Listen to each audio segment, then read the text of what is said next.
ಪ್ರೀತಿ ನೆಟ್ಟು ಮಾನ್ಯ DVG ಅವರ ಮಂಕುತಿಮ್ಮನ ಕಗ್ಗವನ್ನು ಕೇಳುತ್ತಿರುವ ತಮಗೆಲ್ಲರಿಗೂ ನಮಸ್ಕಾರ. ಇಂದಿನ ಜ್ಞಾನವೇ ಬೆಳಕು ಕಗ್ಗ ಸರಣಿ 183. ಕಗ್ಗ ವ್ಯಾಖ್ಯಾನದಲ್ಲಿ ನಾನು ನಿಮ್ಮೊಂದಿಗೆ ಕರುಣಾಕರ ಬಳಕೂರು. ಕಗ್ಗ ಗಾಯನಕ್ಕೆ ಧ್ವನಿಯಾಗಿದ್ದಾರೆ ಗಾನಶ್ರೀ ವಿದ್ವಾನ್ ಸುರೇಶ್ ರಾವತ್ ಅವರು.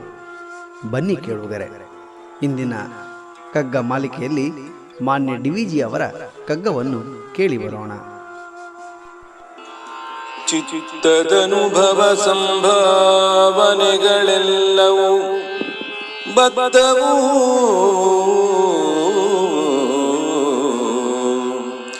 ಚಿತ್ತದನುಭವ ಸಂಭಾವನೆಗಳೆಲ್ಲ ಬದ್ಧವೂ ಅದನು ವಿಚಾರಗಳು ಪುಟ್ಟೆ ತತ್ವ ತಂಡುಲ ದೊರೆಗೂ ಅದು ವಿವೇಚಿತ ತತ್ವ ನಿತ್ಯ ಭೋಜನ ನಮಗೆ ಮಂಕುತಿಮ್ಮ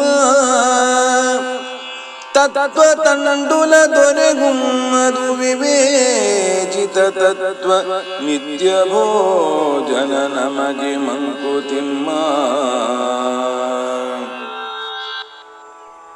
ಬಂಧುಗಳೇ, ಜಗತ್ತಿನಲ್ಲಿ ಮನುಷ್ಯನು ಭಾವನಾತ್ಮಕ ಜೀವಿ. ತನ್ನ ಮನಸ್ಸಿನಲ್ಲಿರುವ ಸಹಸ್ರಾರು ಭಾವನೆಗಳನ್ನು ಇತರರೊಂದಿಗೆ ಹಂಚಿಕೊಳ್ಳುವ ಮೂಲಕ ಮನಸ್ಸನ್ನು ಹಗುರವಾಗಿಸಿಕೊಳ್ಳುತ್ತಾನೆ. ಅಷ್ಟೇ ಅಲ್ಲದೆ ಆ ಭಾವನೆಗಳ ಮೂಲಕ ಮಾನಸಿಕ ಆನಂದವನ್ನು ಕೂಡ ಅನುಭವಿಸುತ್ತಾನೆ. ಮನಸ್ಸಿನ ಭಾವನೆಗಳನ್ನು ಹಂಚಿಕೊಳ್ಳಲು ಸಾಧ್ಯವಾಗದೇ ಇದ್ದಾಗ ತನ್ನೊಳಗೆ ಮಾನಸಿಕ ಸಂಘರ್ಷಕ್ಕೆ ಇಳಿಯುವುದೂ ಉಂಟು. ಮನಸ್ಸಿನಲ್ಲಿ ಹುಟ್ಟುವ ಭಾವಗಳು ಆಲೋಚನೆಗಳಾಗಿ ಕನಸುಗಳಾಗಿ ನನಸಾಗುತ್ತವೆ. ಆ ಮೂಲಕವೇ ಸುಂದರ ಬದುಕನ್ನು ಕಟ್ಟಿಕೊಳ್ಳುತ್ತಾನೆ. ಹಾಗಾಗಿ ಎಂದೆಂದಿಗೂ ನಮ್ಮ ಮನಸ್ಸನ್ನು ಸುಂದರವಾಗಿ ಇಟ್ಟುಕೊಳ್ಳಬೇಕು. ಮನಸ್ಸಿನ ಪರಿಶುದ್ಧತೆಯಿಂದ ಆರೋಗ್ಯವು ವೃದ್ಧಿಸುತ್ತದೆ.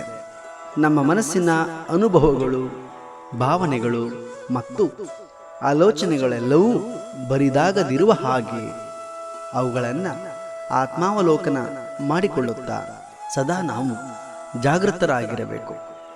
ಅಲ್ಲದೆ ಯುಕ್ತಿ, ವಿಚಾರ, ಚಿಂತನೆಗಳನ್ನು ಒನಕೆಗಳಿಂದ ಕುಟ್ಟಿದರೆ ತತ್ವವೆಂಬ ಅಕ್ಕಿಯು ದೊರಕುತ್ತದೆ.